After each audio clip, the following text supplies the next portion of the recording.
Ignition sequence starts.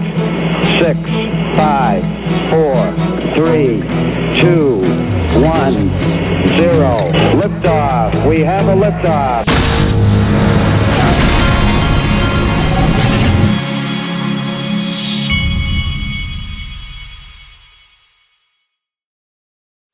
Hey everybody, this is the Digital Asset Investor, and this is one of the first things I saw this morning, the coming collapse of the global Ponzi scheme.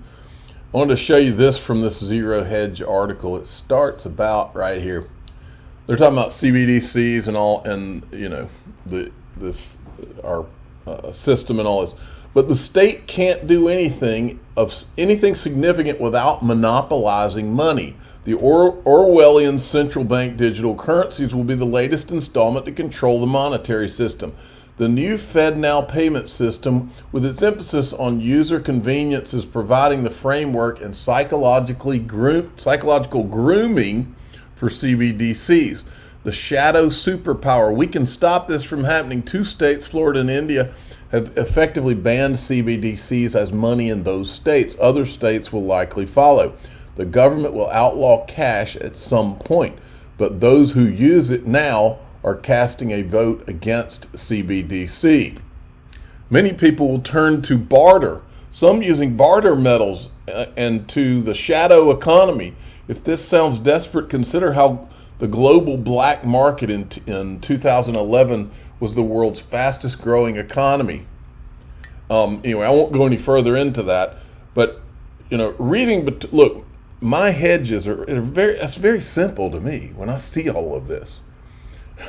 Because whether they're called CBDCs or something else, some version of digital money is coming, whether you like it or not. Will they ban cash? I hope not.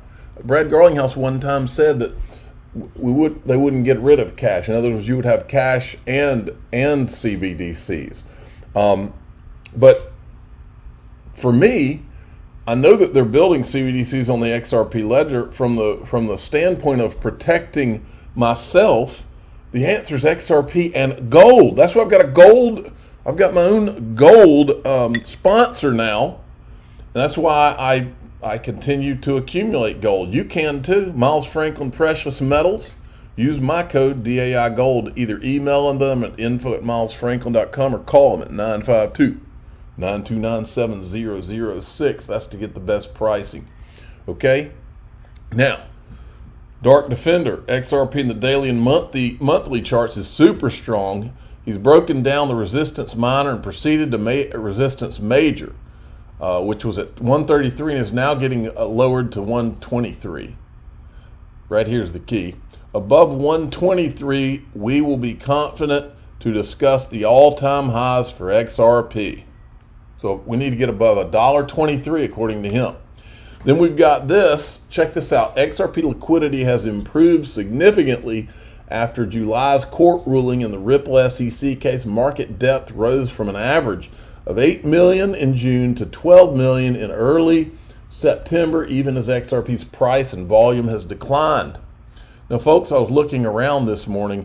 We know that after Ripple won the lawsuit, all of a sudden JP Morgan and Citigroup are announcing that they've got digital tokens for payments. I want you to listen. This is the Ryan Rugg, head of digital assets for Citi. Okay, she sounds like videos I was playing of Brad Garlinghouse 2 to 4 years ago. Okay, and at the end she's going to tell you which blockchain. While Ripple's been in a lawsuit tied up for the last 2+ years, she's going to tell you which blockchain Citi was building their payment token on. Watch this. So if you think you're a large multinational client where you have multiple bank accounts in multiple different regions, cross-border, and you keep buffers of cash in each of these regions, it's really an inefficient use of cash. So think of the future where you can do just-in-time funding. If it's Saturday or it's Friday night, 5 p.m. in the US and 5 a.m. in Singapore, but you need to get money there, you can send that immediately within seconds. And I think that really adds that kind of like that benefit for clients. And then the programmability is also a really important functionality that we're adding. So our, security token services for trade with smart contracts to be able to, and again, a smart contract is just a series of, if this happens, then do that. So, if this contract, is executed, then release the funds, and fully automated, no paper, really enabling clients for that, always on infrastructure. So that is tokenized deposits. On either that front or the smart contracts front, can you say, are there clients that you are able to share with us, just to give us a little example of how this is being implemented in the real world? Yeah, absolutely. So Maersk is one of our large pilot clients that we did. And as Maersk passed through a canal, they automatically pre-funded a smart contract with tokens. And then once they received the services, the token was automatically paid out. So as you can imagine, trade is a very paper-ridden, not digital first kind of business that we're looking to digitize and add those efficiencies for our clients. How do you see Citi expanding on these capabilities down the road? Yeah, so we've built a platform on a ERC20 EVM compatible protocol, which is really important. There's a lot of legislation out there in the marketplace right now in regards to stable coins and crypto. And if any of these bills pass and our clients want to start using these, we'll have an enabled platform. So having this ERC20 token, which will be fungible, today, day one. Did she just admit that Ethereum does not have legal clarity? We're doing it for tokenized deposits, cash management, efficiencies in trade, but really future-proofing and work. Did she just say that they can't use it yet because Ethereum does not have legal clarity? Let's go back here, right here. She's saying that her clients can start using it like they can't start using it right now. Which is really important. There's a lot of legislation out there in the marketplace right now in regards to stable coins and crypto. And if any of these bills pass and our clients want to start using these, we'll have an enabled platform. So having this ERC20 token, which will be fungible, today, day one, we're doing it for tokenized deposits, cash management, efficiencies in trade, but really. So it sounds to me like what she's saying is that they've built the token on Ethereum, and they're hoping that there's a stablecoin legislation that comes out that designates stablecoin tokens as not a security, because right now Ethereum itself does not have legal clarity. Proofing and working with clients to build this out. So, we mentioned Maersk, which is one of our pilot clients, and really helping to build out the functionality in our roadmap, which includes not just a Citi token. We want to work with other banks, like we've done on the regulated liability network with the Fed and other banks. Like, clients don't want, individual bank tokens. They want multi-token, multi-border liquidity for added efficiencies. And I think what you just said means that you are using a permissioned version of the Ethereum blockchain. And we've been talking about this for several months now. We talked about it together earlier this year in the spring, but public blockchains, I know it's early in the game, and this is, the way you're doing it now is the way you have to do it. But do you ever see there being a day or a reason for Citi itself or for a bank in general to implement public blockchains? It's going to really depend on regulation, in my opinion, because right now it's only permissible for us to be on a permission chain. So if regulation changes and regulators get comfortable with public, we will definitely go down that route. But right now, from a regulatory standpoint, we're sticking with permission. So it really depends, I think, on that. And as you know, today we've talked about in the past, it's very bifurcated across the different regions, right? Between the US, EMEA, Asia, the different regulations coming out in this space. So it'll be, I think, more to come kind of in the future on that. But, we're making it where we are future-proofing our system, that if that does happen, we can move to a public chain. Tokenization really has been the theme of the year. And I think even, we were talking in the spring about how it's not the first time we've been through this. And I think even back then it was still a little bit early, but it is interesting to have gone these next few months and seen just the excitement build around it. Both, I think, from where I sit within the financial services industry, but also on the crypto side, talking to VCs and with developers. How do you see an announcement like this, or a development like this, rather, from an institution like Citi, affect adoption of these technologies, which really has been on a long journey being kind of crypto specific and now hitting a big institution like Citi? I think it's really important for our clients. Like, everything we do is very client centric. And as our clients are embarking on this journey, we've had inbounds from them for a trusted partner like Citi to partner with them on this. So here I am. I'm sure you can hear the background at Sibos right now with, several entities that have made announcements, as well as like Swift, who's talking about a consortium in this space. So you're seeing more and more enterprises enter their space as their clients are requesting that. And I think that will continue as we move to the next evolution from retail. And we got some interesting drama going on, don't we? Just so you know, she's the head of Citi Digital Assets. She was with IBM, who was working with Stellar, by the way.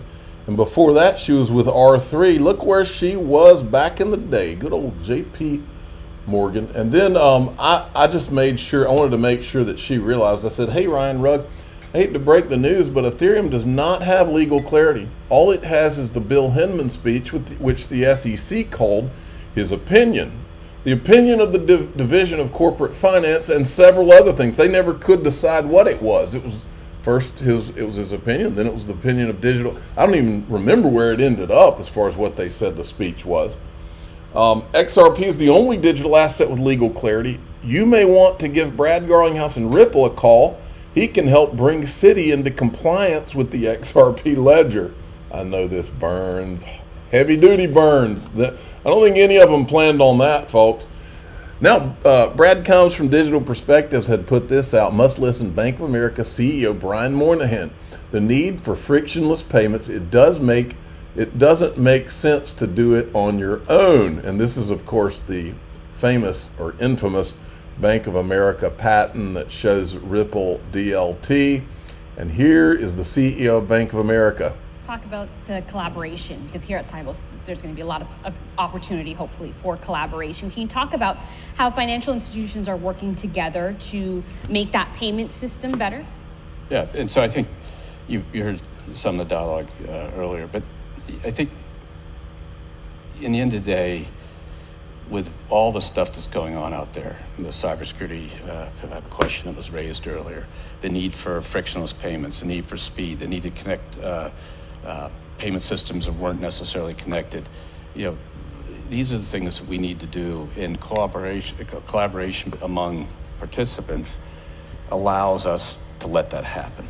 And when we think about whether it's real time in the U.S. and development of that, whether it's the need to to send the messaging and the ISO 020 need to get that all right and stuff. These are just things. No company, even if you could do it on your own, it's worthless to do it on your own, because then you're outstanding by yourself. And so if you think about something as simple as Visa. Visa was a Bank of America credit card called Bank of America credit card originally, and it was given to the industry to democratize it through the industry to make it effective. It was never going to be effective as a single bank's thing. And so these collaborations are critically important, and the ability to learn from each other, the ability to enhance each other's understanding, the ability to connect the diverse economies, the 200 or so countries in the world, and make sure the payment system works for all different profiles of companies, the largest and most sophisticated and the most rural and small in developing economies. All that is critically important. And if you don't have organizations like a SWIFT, it just isn't going to happen. And that's where the collaboration is so critical. And what's encouraging, when 8,000 people plus show up in Toronto, Canada for a week to exchange ideas and information and learn from each other, that shows our industry is actually trying to tackle this basic question, which is how do we make the world's economies function better and function, frankly, it's also UN General Assembly, function along the Sustainable Development Goals, providing development growth that is fair to all societies. Therefore, it will go on with much more vigor. And I think that's a great place to leave it. I'm sure many here will be contemplating that and having those conversations here at Sibos. Brian Moynihan, the CEO. All right. Now, Bank of America is important, and there's one theory that I've always kind of had. You can call it my Bank of America theory. We know that Bank of America was a partner. We know that. Okay. Here, this is what I just want you to see. This. Hold on a second. This clip right here. I can't play it because it's from PBS. I'm sure I would get copyright hit. But this is from the CBS or PBS documentary called Breaking the Bank. It's about the 2008 financial crisis. Don't underestimate what I'm about to tell you, folks. These people are about as arrogant as it gets. I said, of course, money's at the center of ETHgate drama, but don't underestimate the part that New York Wall Street Ivy League arrogance plays. Speaking of arrogance, there's Andrew Ross Sorkin. There are still scores to settle dating back to the 2008 financial crisis. Just a theory of mine, but what if Bank of America was Ripple's trump card, no pun intended? Let's take a walk down memory lane and how the outsider bank had to bail out Wall Street. Imagine how this burns their arrogant asses to this day. You may see some familiar faces. It's not just Andrew Ross Sorkin, folks. There are no coincidences. And folks, you need to watch this. Go to my Twitter feed and watch this video. It's really kind of surreal when you watch it. It'll help you understand how all these people on Wall Street in New York look down on like Bank of America and these outsiders. Okay, kind of like they look down on Ripple or whatever. And I'm going to finish with this clip right here. This is Anders L had provided this from Bob Way from XRP chat. It's probably a pretty good presumption that JP Morgan and Bank of America are pretty competitive. You think? Actually, I'm going to finish here. Stephen Narioff, the ETHgate whistleblower as he's known, he thinks it's safe to assume that Satoshi's Bitcoin are never going to be in circulation. I wonder why he thinks that's safe to assume. We're going to have to... Has Stephen Narioff... Do we have a Bitcoin whistleblower now? Is that what this is? I mean, what in the world is he talking about? Maybe we'll find out. I'm the digital asset investor. I'm not an investment advisor. This is for entertainment purposes only. Please subscribe, hit the like button, and tell your friends and family that Stephen Narioff doesn't think that these Bitcoin are ever going to be back in circulation. Thanks for listening.